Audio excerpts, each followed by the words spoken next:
let's say that I've got a triangle, and this side has length b, which is equal to 12 units, or whatever units of measurement we're using. Let's say that this side right over here has length c, and that happens to be equal to 9. And that we want to figure out the length of this side. And this side has length a, so we need to figure out what a is going to be equal to. Now, we won't be able to figure this out unless we also know the angle here, because these things could be, you could bring the blue side and the green side close together, and then a would be small, but if this angle was larger, then a would be larger. So we need to know what this angle is as well. So let's say that we know that this angle, which we will call theta, is equal to 87 degrees. So how can we figure out a? And I encourage you to pause this and try this on your own. Well, lucky for us, we have the law of cosines, which gives us a way for determining a third side if we know two of the sides and the angle between them. The law of cosines tells us that a squared is going to be equal to b squared plus c squared.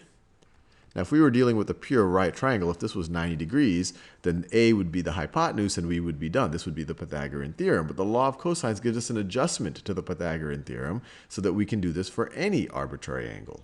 So the law of cosines tells us going to be a squared is going to be b squared plus c squared minus 2 times bc, 2 times bc times the cosine of theta. Times the cosine of theta.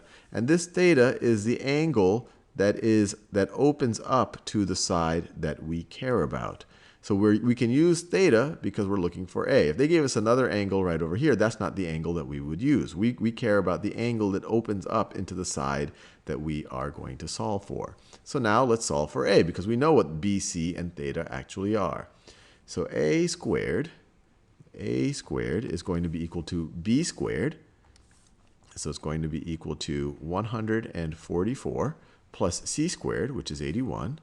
So plus 81 minus 2 times b times c. So that's minus 2. I'll just write it out. Minus 2 times 12 times 9 times the cosine of 87 degrees. Cosine of 87 degrees.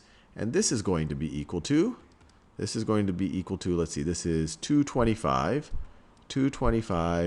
minus, let's see, 12 times 9 is 108.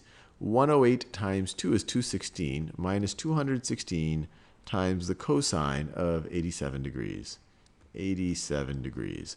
Now let's get our calculator out in order to approximate this. And remember, this is a squared. Actually, before I get my calculator out, let's just solve for a. So a is just going to be the square root of this.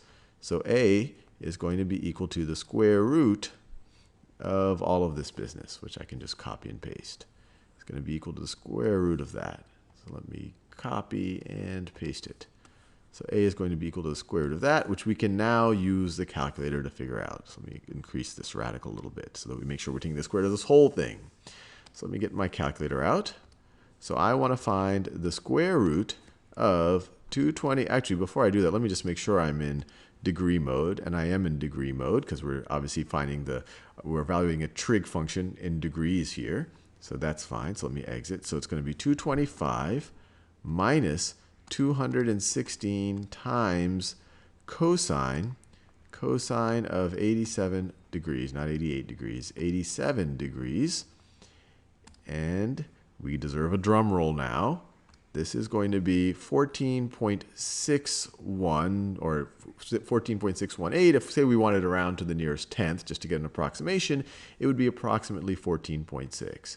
So A is approximately equal to 14.6, however, whatever units we're using, long.